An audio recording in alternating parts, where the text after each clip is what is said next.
ராகுல் காந்தியை பத்தி ஒரு சுவாரஸ்யமான செய்தி இருக்கு அப்படின்னு போன வீடியோல சொல்லியிருந்தேன். அதை இந்த வீடியோல உங்களுக்கு ஷேர் பண்ணேன். இது 1988, 89 காலகட்டத்தில் நடந்தது. அப்போ ராகுல் காந்தி தன்னுடைய 12ஆம் வகுப்பு, அதாவது இந்த +2ன்னு இப்போ சொல்றோம் இல்லையா, அதில் தேர்ச்சி பெற்றிருந்தார். அதுக்காக உடனே ஏதோ கோல்டு மெடல் வாங்கிட்டாருன்னு நினைக்காதீங்க. அவர் வாங்கின மொத்த மார்க்கு 58% தான். சில பேர் சொல்லலாம், சார் படிப்புக்கும் திறமைக்கும் என்ன சார் சம்பந்தம்? இருந்தாலும் ஆதார அடிப்படையில் அதுவும் 12th ஸ்டாண்டர்ட்லயாவது கொஞ்சம் ஒரு மதிப்பு மிக்க மார்க் வாங்க வேண்டாமா? இத்தனைக்கும் நல்ல பணக்கார வீட்டு பையன், எல்லா வசதிகளும், படிப்புக்கான எல்லா வசதிகளும் இருக்கு. ஏதோ தெரு விளக்குல படிச்ச மாதிரிலாம் கிடையாது. அப்படி இருக்கக்கூடியவர் 58% தான் மார்க் வாங்கினார். இதனால என்ன ஆகுது அப்படின்னா, இதை இந்திரா காந்தி அவர்களுக்கு முன்னமே தெரிஞ்சு போச்சு. இவர் ஒன்றும் பெருசா சாதிக்க போறது கிடையாது, படிப்புலையும் சரி வேற எதுலையுமே சரி.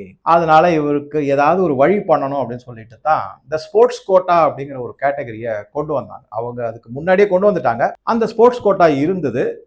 ஆனா அதுக்குள்ள இந்திரா காந்தியினுடைய மரணம் ஏற்பட்ட போச்சு. இவர் 12ஆம் கிளாஸ்க்கு வந்தாரு, இது பண்ணாரு, எல்லாம் ரைட், ஓகே. இவருக்கு என்ன ஸ்போர்ட்ஸ் தெரியும்? ஒண்ணுமே தெரியாது. அந்த ஒரு ஒயிட் கலர்ல யூனிஃபார்ம், ஏதோ ஒரு கராத்தையோ ஏதோ ஒன்று, அது என்னன்னு தெரியாது எனக்கு. நான் கேள்வி அவர் ஏதோ பார்த்துருக்கேன், நான் அதை பண்றேன் இதை பண்றேன் அப்படின்னு, அதில் சாம்பியன் அப்படிலாம் சொல்லுவார். பட் அதுவுமே ரொம்ப பிற்காலத்துல அவருக்கு கிடைச்ச ஒரு அங்கீகாரம் தான் சொல்றாங்க. சரி, இப்ப அவர் எந்த மாதிரி பின்ன எப்படி ஒரு ஸ்போர்ட்ஸ் கொண்டு வந்தாரு என்ன அப்படின்னு பார்க்கலாம்னா, இவருக்காகவே ஏற்கனவே இந்த ஸ்போர்ட்ஸ் கோட்டால சில விதமான விளையாட்டுகளுக்கு மட்டும்தான் அங்கீகாரம் இருக்கும். அதுலயுமே சாம்பியனா இருக்கணும். அதாவது முதல் 3 ரேங்க் அப்படின்னு சொல்றாங்க. First gold medal, silver medal, bronze. அதுல இருந்தீங்கன்னா உங்களுக்கு அந்த ஸ்போர்ட்ஸ் கோட்டாவினுடைய அடிப்படையில கல்லூரிகள்ல இடம் கிடைக்கும் அப்படின்னு.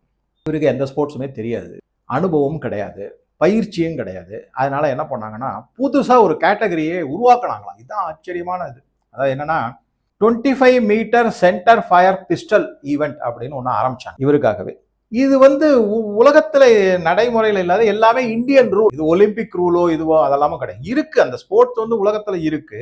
இந்தியாவில் ஸ்போர்ட்ஸ் கல்லூரிகளுடைய சீட்டு வாங்குவதற்கு, அட்மிஷனுக்காக இந்த ஸ்போர்ட்ஸ் புதிதாக உருவாக்கப்பட்டது இந்தியாவில். அதை நீங்க இதுல சாம்பியன் ஆனீங்கன்னா உங்களுக்கு ஸ்போர்ட்ஸ் கோட்டால சீட் கிடைக்கும். இவர் எந்த காலேஜுக்கு எய்ம் பண்ணி போனார்னா, டெல்லியில மிக மிக பிரபலமான காலேஜ் செயின்ட் ஸ்டீஃபன்ஸ். அங்கே நிறைய பேர் அங்கே படிச்சிருக்காங்க, உங்க எல்லாருக்குமே தெரியும். அதே மாதிரி டூன் ஸ்கூல்னு சொல்லுவாங்க, செயின்ட் ஸ்டீஃபன்ஸ்னு சொல்லுவாங்க. இதெல்லாம் ரொம்ப ரொம்ப பிரபலமான காலேஜ். அந்த காலேஜில் சாதாரணமாக நீங்க பார்த்தீங்கன்னா, இப்போ அப்படியே இது எதேச்சியா கூகுள் பண்ணி பாருங்க, 99 இல்லை 99.5% மார்க் வாங்கினவங்க தான் அந்த காலேஜில் சீட்டு கிடைக்கும். அவ்வளவு டஃப் காம்படிஷன் இருக்கும். 88, 89 அப்படி இருந்ததானா? இருந்தது, அப்படிதான் இருந்தது. ஸோ இவருக்கு இந்த 58% வாங்கின ராகுல் காந்திக்கு செயின்ட் ஸ்டீஃபன்ஸ் காலேஜில் எந்த கோர்ஸுக்குமே ஒரு, சார் நான் ஒண்ணுமே படிக்கல, வெறும் அட்மிஷன் கொடுங்கன்னா கூட கொடுக்க மாட்டாங்க. ஏன்னா அவ்வளவு மோசமான பர்சன்டேஜ் மார்க் அவருக்கு. அதனால என்ன பண்ணாங்கன்னா, இந்த ஸ்போர்ட்ஸ் இது பண்ணாங்க. சரி, இந்த ஸ்போர்ட்ஸ்ல உடனே என்ன பண்ணாங்கன்னா, இவர் அதுல பங்கு எடுத்துக்கிட்டார். ஒரு பங்கு எடுத்துக்கிட்டாரா, அதை மேட்ச் ஃபிக்ஸிங் பண்ணாங்களா என்ன, அதெல்லாம் தகவல்கள்லாம் நிறைய இருக்கு, தேடி கண்டுபிடிங்க. மேட்ச் ஃபிக்ஸிங் தான், வேற வழியே இல்லை. அதுல என்ன பண்ணிட்டாங்கன்னா, முதல்ல பல பேர் பார்ட்டிசிபேட் பண்ணணும். ஒரு மாதிரி டிராமா காமிக்கணும் இல்லையா, நாடகம் போட்டு தானே முன்னிலைப்படுத்த முடியும். டிராமாவெல்லாம் போட்டு இவர் என்ன பண்ணாங்கன்னா, நிறைய பேர் அதில் பார்ட்டிசிபேட் பண்ணாங்க. ஏன்னா நீங்க பார்த்துருப்பீங்க, இந்த ரைஃபிள் ஷூட்டிங், பிஸ்டல் ஷூட்டிங்லாம் என்னன்னா, உங்களுக்கு எதிர்த்தாப்புல ஒரு போர்டு ஒன்று இருக்கும், அதில் டார்கெட் இருக்கும், கலர் கலராக வளையமா இருக்கும், ரிங் இருக்கும். அதில் நீங்க அந்த ரிங்குக்குள்ள சுடணும். இதுல இவங்க கூட இவரோட போட்டியாளர்கள் வந்தவங்க எல்லார்கிட்டையும் அவங்களுக்கு ஏற்கனவே சொல்லி வைக்கப்பட்டுள்ளார்கள். என்னன்னாக்கா, இப்ப நீங்க எல்லாம் இந்த கலர் கோடிங் ரிங் இருக்கு இல்லைங்களா, அதுக்கு வெளியில தான் நீங்களாம் சுடணும், யாருமே கலர் கோடிக்கு உள்ள சுடக்கூடாது அப்படின்னு. அவங்க எல்லாம் தாறுமாறா, சில பேர் அந்த போர்டுக்கு வெளியவே போயிடுச்சு குண்டெல்லாம், அந்த மாதிரிலாம் இருந்தது. ராகுல் காந்தி மட்டும் எப்படியோ கஷ்டப்பட்டு கடைசியா ஒரு குண்டை அந்த அவுட்டர் மோஸ்ட் ரிங் இருக்கு இல்லையா, அதுல பதிவு பண்ணிட்டாரு அப்படிங்கறதான் செய்தி. சரின்னு உடனே என்ன பண்ணாங்க, அவருக்கு பாராட்டு விழா, மெடல் எல்லாம் கொடுக்க. 3ஆவதாக அந்த போட்டியில் அவர் வந்தார். முதல் 2 பேரை பத்தின தகவலே கிடையாது. ஆனா இவர் 3ஆவதாக பிரான்ஸ் மெடல் வாங்கினாரு அப்படிங்கிற தகவல், அதை நீங்க பார்க்கலாம். அப்ப இந்திரா காந்தியினுடைய ஒரு அடிவருடி மாதிரி ஒரு கவர்னர் இருந்தார். அவர் தான் அந்த மெடல்லாம் கொடுப்பாரு. அதை நீங்க பார்க்கலாம். அந்த இதுல போடியம்னு சொல்லுவாங்களா, அதுல ஏறி நிற்பாரு. இவர் 3ஆவதா நிற்கிறாரு, அவருக்கு மெடல்லாம் கொடுக்குறாங்க, அதையும் பார்க்கலாம். சரி, இதற்கு மேல இன்னொரு பெரிய சர்ச்சை எப்படி வந்தது அப்படின்னு பாத்தீங்கன்னா, இவருக்கு ஒரு சர்டிபிகேட் கொடுத்திருக்காங்க. அந்த சர்டிபிகேட்ல என்ன வந்திருக்குன்னா, 4வதாக இவர் வந்திருக்காரு அப்படின்னு சொல்லி. இவர் எப்படி 3 பேர் தான் 3வதாக பிரான்ஸ் மெடல் கிடைச்சிருந்தாங்க. ஆனா சர்டிபிகேட்ல 4th கேம் அப்படின்னு பார்ட்டிசிபேஷன் சர்டிபிகேட் கொடுத்திருக்காங்க. அதுல 4வது இடம்னு வந்திருக்கு. ஒரே ஆக மொத்தம் என்ன அப்படின்னாமே எல்லாமே முறைகேடான செயல்கள் தான், தகுடுதத்தங்கள் தான், அப்படிதான், பொய் தான் எல்லாமே. சரி, இவர் என்ன பண்ணிருக்காங்கன்னா, சில தரவுகள் படி இல்ல, அதுக்கப்புறமா ஒரு போட்டி வச்சு 3 பேரை மட்டும் அதுல போட்டியில போட இது பண்ணாங்க. ஆக மொத்தம் இவருக்கு மேல இருந்த 2 பேர் ஃபர்ஸ்ட் அண்ட் செகண்ட் வந்துட்டாங்க. இவருக்கு 3 பேர்ல 3வதா இவர் வந்ததுனால இவருக்கு மெடல் கொடுக்கப்பட்டது. இந்த மெடலையும் இதையும் என்ன பண்ணாரு, இவர் 1988கள்ல இந்த மாதிரிலாம் டிராமா எல்லாம் செஞ்சு ஒரு சர்டிபிகேட்டை வாங்கிட்டார். அதுக்கு அடுத்த ஒரு 8 மாதங்கள்ல இதுதான் இன்னும் ஆச்சரியமானது, இவர்கிட்ட பல சர்டிபிகேட்கள் வர ஆரம்பிச்சு. கிட்டத்தட்ட ஒரு 8ல இருந்து 10 சர்டிபிகேட், இவர் நேஷனல் லெவல்ல சாம்பியன் அப்படின்னு சொல்லிட்டு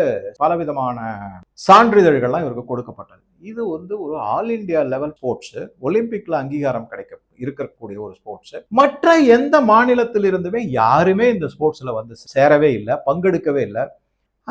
மற்ற மாநிலங்களுக்கு இதை பத்தின தகவல்களும் கொடுக்கப்படவில்லை. ஏன் வந்து இவருக்கு மட்டும், நான் சொன்ன மாதிரி எல்லாமே செட்டப், இது எல்லாமே ஒரு டிராமா.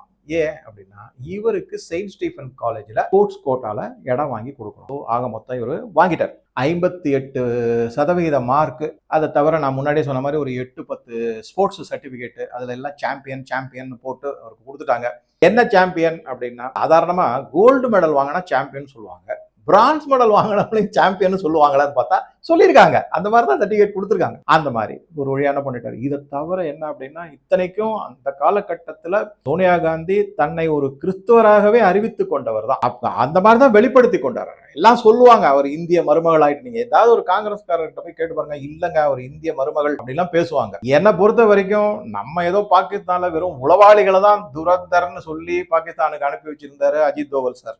ஆனா சிஐஏ வந்து ஒரு நாட்டையே கைப்பிடிச்சு ஆட்சியில அமரக்கூடிய அளவுக்கு ஒரு துரந்தரை அனுப்பி வச்சிருக்காங்கன்னா அது சிஐஏயோட சாமர்த்தியம் நம்ம அப்ரிஷியேட் பண்ணி தான் ஆகணும். அந்த மாதிரி சரி, இப்ப அந்த மாதிரி இருக்கு. இன்னொரு விஷயம் என்ன அப்படின்னா, இவர்கள் கிறிஸ்துவ பின்னணி இருந்துமே, செயின்ட் ஸ்டீஃபன் ஒரு கிறிஸ்துவ கல்வி நிறுவனமாக இருந்துமே இவருக்கு இடம் கிடைக்காமல் போனது மிகப்பெரிய துரதிர்ஷ்டம்.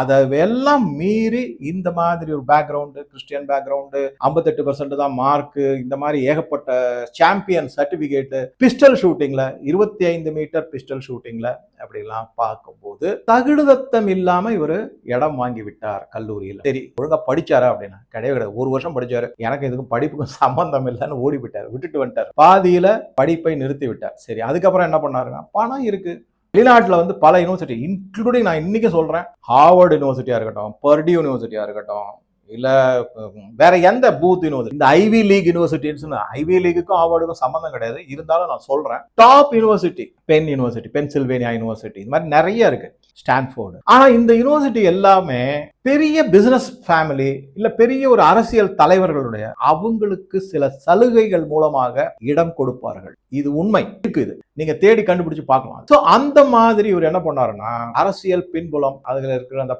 பதவி, அதனுடைய அதிகாரம், அதெல்லாம் வச்சு ஹார்வர்டுல போய் லிபரல் ஆர்ட்ஸ்னு சொல்லுவாங்க, வழக்கம் போல அந்த லிபரல் ஆர்ட்ஸ் வந்து ஒரு இது, அதுல போய் அவர் சேர்ந்தாரு. அங்கேயே அவரால் கண்டினியூ பண்ண முடியும். ஆனா அதுக்கு ஒரு முக்கியமான காரணம் இருக்கு. தந்தையார் இறந்து போனாருன்றதுக்காக அவர் வந்துட்டாரு. ஆனா அதையும் மீறி என்ன பண்ணாரு, திருப்பி எங்கேயோ புளோரிடான்னு யூனிவர்சிட்டி, புளோரிடாவை பத்தி நீங்க படிச்சீங்கன்னா தெரியும், அதெல்லாம் கேளிக்கை கூத்து நடக்கக்கூடிய இடங்கள் அந்த புளோரிடாங்கிறதெல்லாம். அங்க போய் ஏதோ ஒரு கிராஜுவேஷன் படிச்சாரு. அதுக்கப்புறம் கேம்பிரிட்ஜ்ல வந்து எம்ஃபில் படிச்சிருக்காருங்கிறத வந்து சிஐஏ மூலமா தான் நமக்கே தெரிய வருது. அந்த மாதிரி அதுக்கப்புறம் சர்டிபிகேட் எல்லாம் காமிச்சாங்க. ஆக மொத்தம் இவர் படிப்பை வந்து யாரு நடத்தி வச்சிருக்காங்க அப்படின்னா, அமெரிக்காவின் உளவுத்துறை தான் நடத்தி வச்சிருக்காங்க போல இருக்குன்னு தான் தெரியுது. சரி, இதையெல்லாம் பார்த்துட்டு தான் சில பேர் வந்து அப்பயே என்ன பண்ணிருக்காங்கன்னா, சில பதிவுகள், இப்ப சமீபத்துல கூட சில பேர் பதிவு போட்டிருக்காங்க தன்னுடைய எக்ஸ் தளத்துலலாம். ஏன்னா வந்து 58 மார்க் வாங்கினது வந்து மிக மிக மோசமான மார்க் சொல்லலாம். ஆனா அதை எப்படி சொல்லலாம்னா, கொஸ்டினும் தெரியும், ஆன்சரும் தெரியும், அதை மீறி 58% வாங்கியிருக்காருன்னா இது மிக மிக மோசமான மார்க், மோசமான பர்ஃபார்மன்ஸ் அப்படிங்கிற மாதிரி சொல்லி சில பேர் போட்டுருக்காங்க. இன்னொரு பதிவு ஒன்று நான் பார்த்தேன், இவர் இதுக்கு பதிலாக பேசாம வந்து சென்னையில வந்து நியூ காலேஜ்ல படிச்சிருக்கலாமே, அங்கதானே தமிழக முதல்வரும் படிச்சாரு, நல்ல அருமையான மார்க் எல்லாம் வாங்கியிருக்கலாமே, சென்னை நியூ காலேஜ்ல வந்து படிச்சிருந்தாருன்னா இவர் சாம்பியன் ஆயிருப்பாரு, கோல்டு மெடல் வாங்கியிருப்பாரு அப்படிங்கிற மாதிரி பதிவெல்லாம் வேற வந்திருக்கு. இந்த மாதிரி எல்லாம் போட்டுறேன். எதுக்காக சொல்றேன் அப்படின்னா, யோசிச்சு பாருங்க, அவங்கவுங்க கடுமையான உழைப்பு, அது மாதிரி செஞ்சு இந்த ஐஐடி, ஜேஇ, அதுக்கப்புறம் இந்த நீட்டு, இதுக்கெல்லாம் உழைக்கிறவங்களெல்லாம் நீங்க பார்த்தீங்கன்னா, ஒரு நாளைக்கு 24 மணி நேரத்துல 18 மணி நேரம் உழைப்பாங்க அப்படியே. அந்த மாதிரி உழைப்பவர்களுக்கு நடுவுல இந்த மாதிரி ஒரு பார்ன் வித் சில்வர் ஸ்பூன் அப்படின்னு சொல்லிட்டு 58% மார்க் வாங்கிட்டு செயின்ட் ஸ்டீஃபன் காலேஜ்ல போய் நீ இடம் வாங்குற, தகுடுதத்தம் பண்ணி இல்லாத ஒரு கேட்டகரியில வந்து ஸ்போர்ட்ஸ் கோட்டான்னு உருவாக்கப்பட்டு அதன் மூலமா வாங்கினேன். எப்பேற்பட்ட இந்த ராகுல் காந்தி தான் நீட் வரக்கூடாதுங்கிறாரு, ரிசர்வேஷனை பத்தி மிகத்திக அளவுல பேசுறாரு. நீங்க அதெல்லாம் பாத்தீங்கன்னா, நான் ரிசர்வேஷனை பத்தி ராகுல் காந்தியினுடைய மைண்ட் ரிசர்வேஷனை பத்தி என்ன இருக்கு, அது எப்படி இந்துக்களுடைய ஒற்றுமையை சீர்குலைத்து ஓட்டு வங்கி பாலிடிக்ஸ் செய்யறாரு அப்படிங்கறத நான் ஒரு வீடியோல உங்க கூட ஷேர் பண்றேன். தன்னுக்கு எந்த விதமான திறமையும் இல்லை, அரசியல்ல திறமை இல்லை, படிப்புல திறமை இல்லை, விளையாட்டுல திறமை இல்லை, ஆனா புஷ்அப் பண்றார் கேர்ள்ஸுக்கு முன்னாடி, கல்லூரி மகளிர்களுக்கு முன்னால புஷ்அப் பண்ணிட்டு ஹான்னு பெருசா சிரிக்கிறாரு. அதையும் சில பேர் நம்புறாங்க. இந்த மாதிரிதான் நடிகர் கட்சியும். இது நான் திருப்பி நான் சொல்லிட்டு இருக்கேன், யாரும் நம்ப மாட்டேங்கிறாங்க. தமிழ்நாடு எலெக்ஷனை பொறுத்த வரைக்கும் எனக்கு நடிகர் கட்சி கிடையாது. நான் இன்னொரு வீடியோல பல தகவல்கள் சேகரித்து வச்சிருக்கேன், அதை உங்களோட ஷேர் பண்றேன். ஸோ இந்த வீடியோ பத்தி உங்க கருத்துக்களை பதிவிடுவோம். நன்றி, வணக்கம்.